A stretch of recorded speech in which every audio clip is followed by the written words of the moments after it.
صلی علی نبینا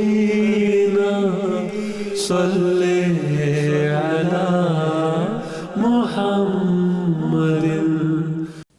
بس وہ لوگ جو اس قسم کے گندی فلموں اور تصویروں کے ذریعے اپنے نفس کو تحریک دینا چاہتے ہیں، ان کے نفس پاک باز لوگوں کے مقابلے پر بہت جلدی مر جاتے ہیں۔ اس بات کا ایک قطعی ثبوت یہ ہے کہ آج امریکہ میں سب سے زیادہ نااہل مرد ہیں، کیونکہ بے حیائی نے بالآخر ان کو بے حس کر دیا ہے۔ کوئی چیز تموج نہیں پیدا کر سکتی، یہاں تک کہ روزمرہ کے تعلقات میں کوئی لذت ہی باقی نہیں رہتی، گھر اجڑ جاتے ہیں۔ اس کا نتیجہ کیا ہوگا؟ اس کا نتیجہ لازماً یہ ہوگا کہ تم بھی بے حیا اور بے وفا بنتے چلے جاؤ گے، تمہاری بیویاں بھی بے حیا اور بے وفا بنتی چلی جائیں گی۔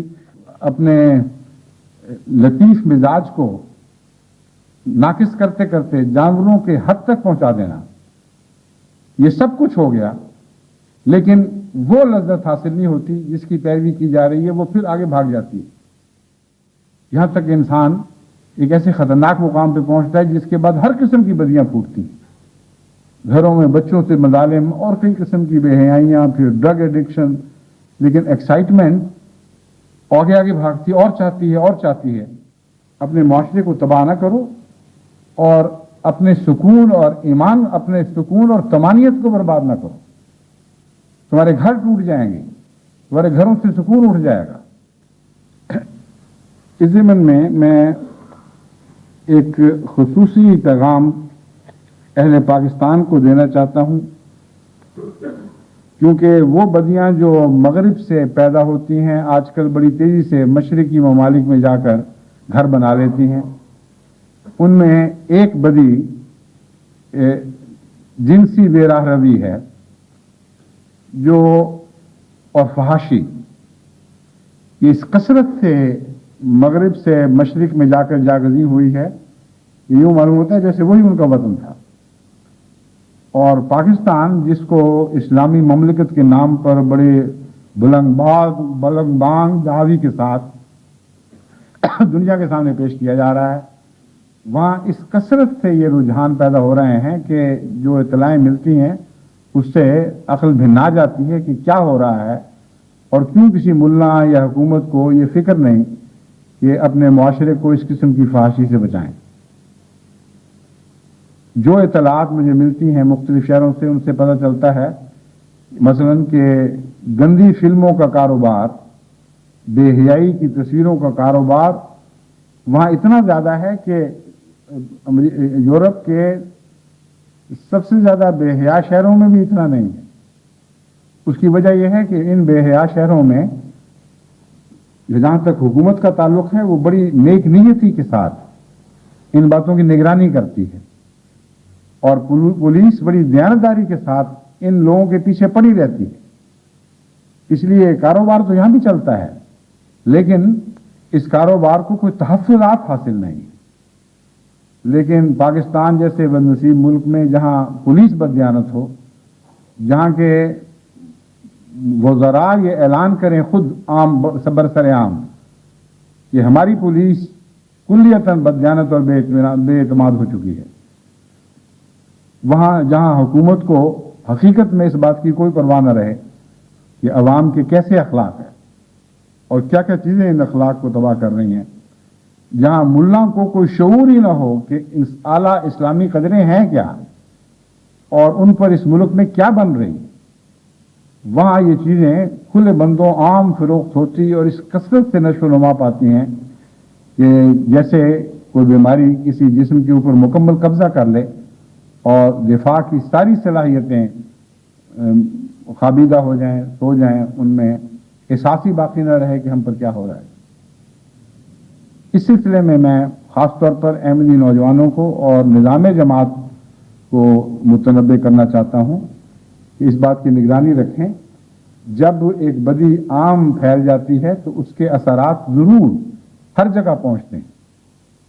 یہ ہو نہیں سکتا کہ احمدی معاشرہ ان چیزوں سے کلیتاً پاک رہے، کیونکہ سمندر میں جب ایک کپڑے کو پھینکا جاتا ہے تو بالآخر اس میں پانی سرایت کرتا ہے.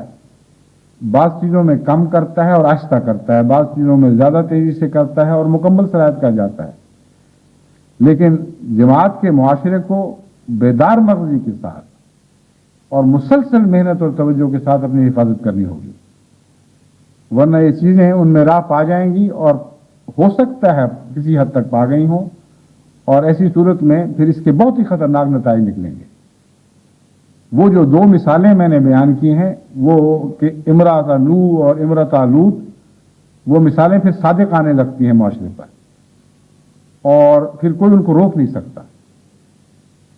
میں نے اس صورتحال کا جہاں تک تجزیہ کیا ہے، اس کی کچھ تفصیل آپ کے سامنے رکھنا چاہتا ہوں، تاکہ جن لوگوں کو میں نصیحت کرتا ہوں وہ مضمون سمجھیں کہ کیوں یہ ان کے لیے مضر ہے.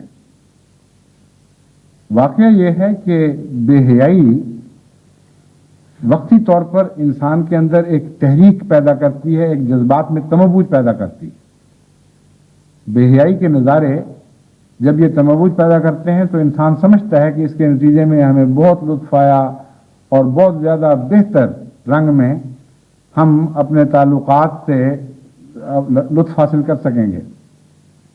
لیکن اس بات کو بھول جاتے ہیں کہ ہر گناہ فطرت کے خلاف ہے اور اس کا ہمیشہ الٹ نتیجہ نکلا کرتا ہے. مجھے یاد ہے جب میں گورنمنٹ کالج میں پڑھا کرتا تھا، ابتدائی سالوں میں فرسٹ ایئر سیکنڈ ایئر کا طالب علم تھا، ایک سینئر طالب علم کے ساتھ میری گفتگو ہوئی اور وہ بڑی شدت کے ساتھ مغربیت کا قائل اور پردے کے خلاف تھا. اس کو وہ نفسیات کا طالب علم. اس کو میں نے سمجھایا، میں نے کہا تم نفسیات کا ایک چھوٹا سا نقطہ کیوں نہیں سمجھتے؟ خدا تعالیٰ انسان کے لطف کی راہ میں حائل نہیں ہے، بلکہ الہی احکامات اس کے لطف کی حفاظت کر رہے ہیں اور اسے لمبی زندگی عطا کرتے ہیں. جہاں پردہ رائج ہو وہاں یہ تو نہیں کہ انسان کو کسی قسم کا رومانی لطف نہیں ملتا. ایک جھلک ہماری شاعری میں تم دیکھ لو، محبوب کی ایک جھلک اس کو ایسی کیفیات عطا کر جاتی ہے دیکھنے والے کو، جو بے حیا سوسائٹی میں ہر روز ہر وقت دیکھنے سے نصیب نہیں ہو سکتی. کیونکہ انسان بڑی جلدی ایک چیز کا عادی ہو جاتا ہے، اور جب بے پردگی کا عادی ہو جائے تو اس کا اگلا مطالبہ ضرور یہ ہوگا کہ اور زیادہ بے پردگی ہو، اور وہ لازماً بے حیائی تک پہنچے گا. کچھ دیر کے بعد وہ چیز بھی نہیں رہے گی، اس سے وہ بھی لطف دینا بند کر دے گی. پھر انسان بالآخر جانوروں تک پہنچے گا. اور جانوروں میں جو قدرتی طور پر ایک بے حیائی تو وہ ہوتی ہے جس کا تعلق حیا والوں سے، ان لوگوں سے جن میں حیا کا مادہ ہو جو فیصلہ کر سکیں. مگر جانوروں کے تعلق میں جب ہم بے حیائی کہتے ہیں تو یہ مطلب نہیں کہ وہ اس کے گناہ گار ہیں، ان کے ہاں یہی صورتحال ہے. بس جانوروں میں جو تعلقات میں ایک بے جھجک اور بے تکلف رسوم پائی جاتی ہیں، جو انسانوں میں آتی ہیں تو بے حیائی بن جاتی ہیں. بالآخر انسان وہاں تک ضرور پہنچ جاتا ہے اور اس سے آگے پھر کچھ ہو نہیں سکتا. پھر کسی کی میڈنس ہوگی. بڑی تفصیل سے ان سے میں نے اس بات پہ گفتگو کی.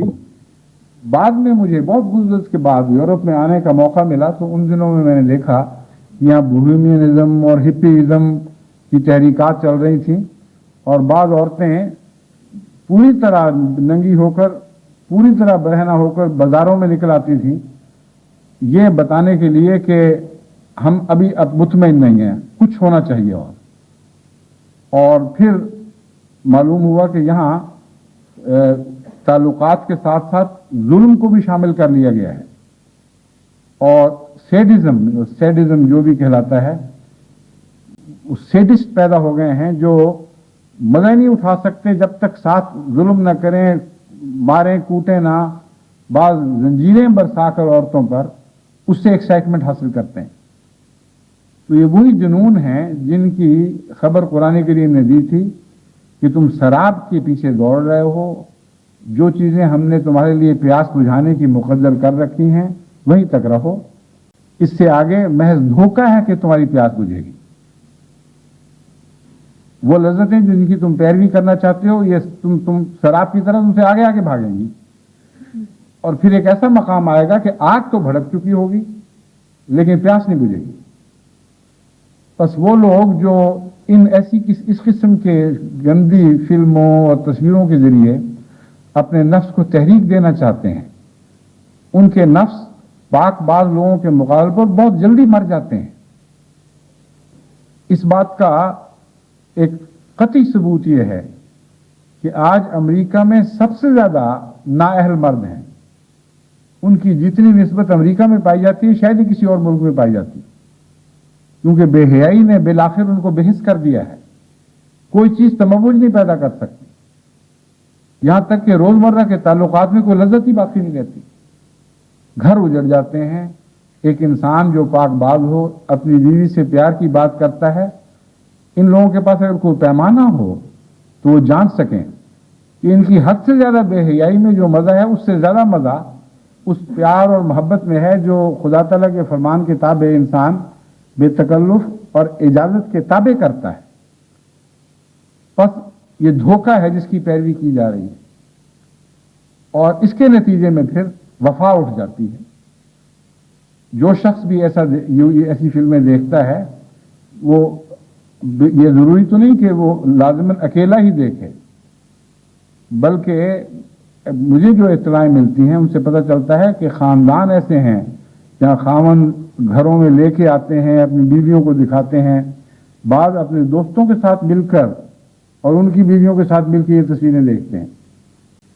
اس کا نتیجہ کیا ہوگا؟ اس کا نتیجہ لازماً یہ ہوگا کہ تم بھی بے حیا اور بے وفا بنتے چلے جاؤ گے، تمہاری بیویاں بھی بے حیا اور بے وفا بنتی چلی جائیں گی. اس سارے معاشرے سے وفا کی قدریں اٹھ جائیں گی، اور وہ لذتیں جو خدا نے عام تعلقات میں رکھی ہیں وہ وہاں نہیں رہیں گی. پھر تمہیں بوہیمین بننا پڑے گا، پھر تمہیں ان جانوروں جیسی وہ حرکات کرنی پڑیں گی جن کو تم شوق سے پیسے خرچ کر کے دیکھتے ہو. دوسرے بیوقوفی بھی بڑی ہے، ان فلموں میں زیادہ سے زیادہ جو چیزیں ملتی ہیں وہ وہی ہیں جو تمہاری گلیوں میں عام ہیں. کتوں کو دیکھ لو، مویشیوں کو دیکھ لو. انسان بے حیائی میں ان سے بڑھ نہیں سکا، کوئی ایسی چیز ایجاد نہیں کر سکا جو قدرت میں تمہارے لیے نمونے کے طور پر موجود نہیں. تو حقیقت میں وہ جو سال ہا سال پہلے اس گفتگو کے دوران میں نے اس مضمون کو آگے بڑھایا تھا کہ مستقبل میں یہ ہوگا، اب میں حیران ہوتا ہوں کہ بین ہی اسی طرح آج کی دنیا میں ہو چکا ہے. یعنی مغربی دنیا میں یہ باتیں اپنے کمال کو پہنچ چکی ہیں. بے حیائی کرتے کرتے جانوروں کی نقل اتارنا، جانوروں جیسے ہو جانا، اسی طرح کی اپنے لطیف مزاج کو ناقص کرتے کرتے جانوروں کے حد تک پہنچا دینا، یہ سب کچھ ہو گیا. لیکن وہ لذت حاصل نہیں ہوتی جس کی پیروی کی جا رہی ہے، وہ پھر آگے بھاگ جاتی ہے.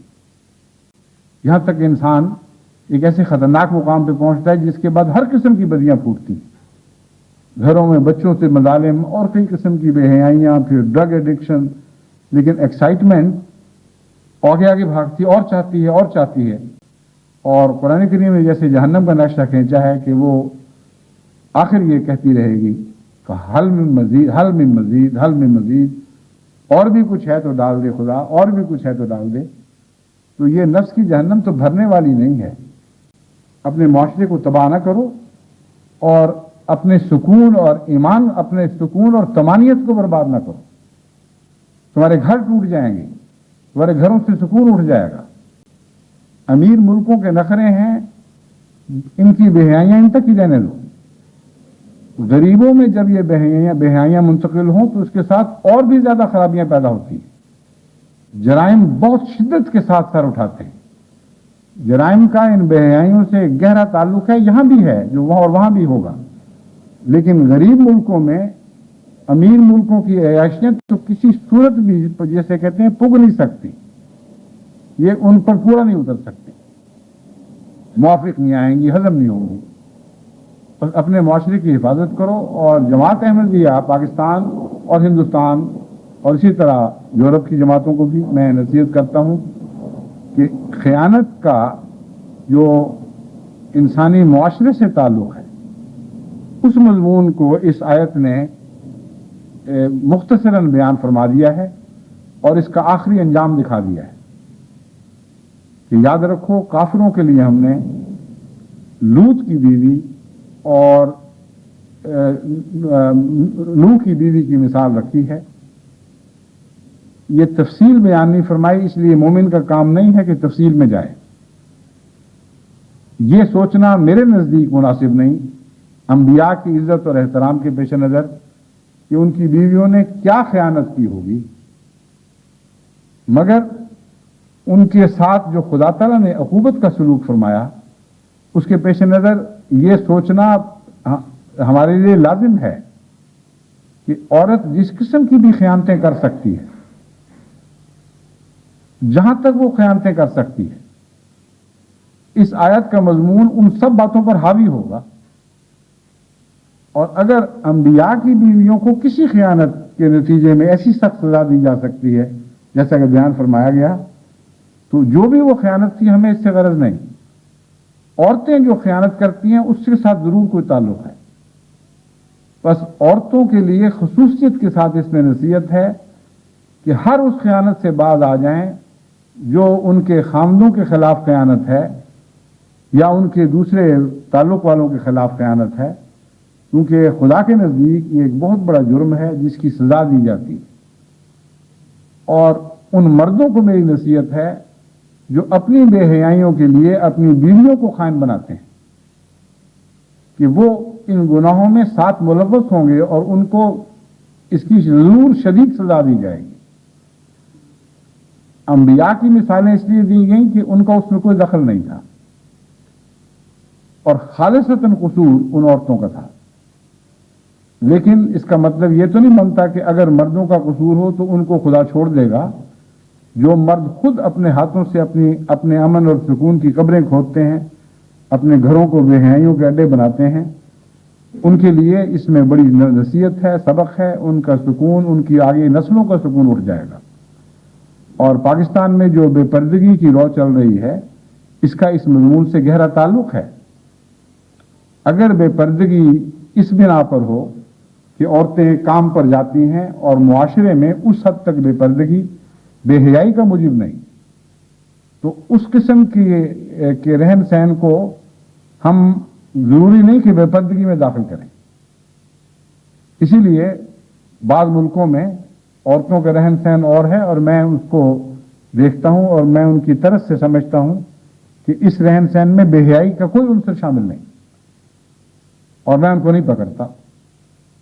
تو بعض لوگ سمجھتے ہیں کہ میں نے آنکھیں بند کر لی ہیں ان باتوں سے، اب یہ ٹھیک ہے، کھلی چھٹی ہے، جو چاہے جو کرے. ہرگز نہیں. جہاں مجھے نظر آتا ہے کہ یہ خطرہ ہے وہاں میں ضرور سمجھانے کی کوشش کرتا ہوں، کبھی فوری طور پر، کبھی ٹھہر کر، کبھی کسی دوسرے ذریعے سے، کبھی خطبات میں بیان کر کے. لیکن بے پردگی کا ایک تعلق ضرور بے حیائی سے ہے. اور جن معاشروں میں بے حیائی اصل محرک ہو اور اصل وجہ بے پردگی کی نمائش ہو اور یہ ہو کہ عورت اپنے آپ کو زیادہ خوبصورت بنا کر غیروں کو دکھائے اور ان سے تعلقات بنائے یا کم سے کم رمزے کنائے ہوں اور بے تکلف اپنی نمائش کر سکے اور اپنی جانب ان کو کھینچ سکے، وہاں وہ عورتیں بھی ہزار بہانے پیش کر سکتی ہیں کہ ہمیں تو کالجوں کو جانا ہے، ہمیں تو فلاں جگہ جانا ہے، ہم نے فلاں کام کرنے ہیں، اس لیے ہم اس قسم کے پردے نہیں پہن کر سکتے جو آپ سمجھتے ہیں کہ پرانے زمانے کی باتیں ہوں گی. ہم مان ہی نہیں سکتی کہ قرآن کریم عورت کو اس طرح جکڑتا ہو. اب ان کا ظاہری عذر تو ہمیں قبول کرنا پڑے گا اگر وہ ظاہری عذر کچھ طاقت رکھتا ہو، مگر اللہ تعالیٰ نے اور بات کی ہے. اللہ تعالیٰ فرماتا ہے، اللہ تعالیٰ آنکھوں کی خیانت سے واقف ہے، جب آنکھوں میں خیانت پیدا ہوتی، اور اس خیانت سے بھی واقف ہے جو دلوں میں پناہ گزین ہے، دلوں کے ہزار پردوں میں چھپی ہوئی. تو ایسے خاندانوں سے جو عذر رکھ کر خود اپنے مستقبل کو تباہ کرتے ہیں اور اپنی اولادوں کے امن اور سکون کو لوٹنے کے سامان کر رہے ہیں، ان سے میں یہ کہتا ہوں کہ نہ میں تم سے کوئی بحث کر سکتا ہوں، نہ جماعت کے وہ مخلص بندے جو تمہیں نصیحت کے رنگ میں اچھی باتیں کہتے ہیں اور تم سے بری باتیں سنتے ہیں، وہ تم سے کوئی بحث کر سکتے ہیں، لیکن خدا تم سے بحث کر سکتا ہے. اور ایک بحث کرنے والا ایسا ہے جس نے تم سے وعدہ کیا ہے کہ قیامت کے دن میں ضرور بحث کروں گا، میں ضرور حجت کروں گا تم سے، اور وہ محمد مصطفیٰ صلی اللہ علیہ وآلہ وسلم ہے. ان کی بحث کا مطلب یہ ہوگا کہ اس وقت تک تم اپنے نتائج کی بدی کو پا چکے ہو، تم پر روشن ہو چکی ہوگی بات کہ تم غلط تھے. بس پردے کا مضمون ہو یا کوئی اور مضمون ہو، خیانت کے مفہوم کو اچھی طرح سمجھتے ہوئے اگر آپ اپنے معاشرے کی اصلاح کی کوشش کریں گے تو اسی میں آپ کے لیے خیر، اسی میں آپ کے لیے برکت ہے. خدا کرے کہ جماعت کے خلاف حضرت محمد مصطفیٰ صلی اللہ علیہ وسلم قیامت کے دن کوئی حجت نہ کریں اور جماعت کے عمل سے پوری طرح مطمئن اور راضی ہوں، کیونکہ جس کے ساتھ محمد رسول اللہ راضی ہوں گے، خدا گواہ ہے کہ خدا اس سے ضرور راضی ہو.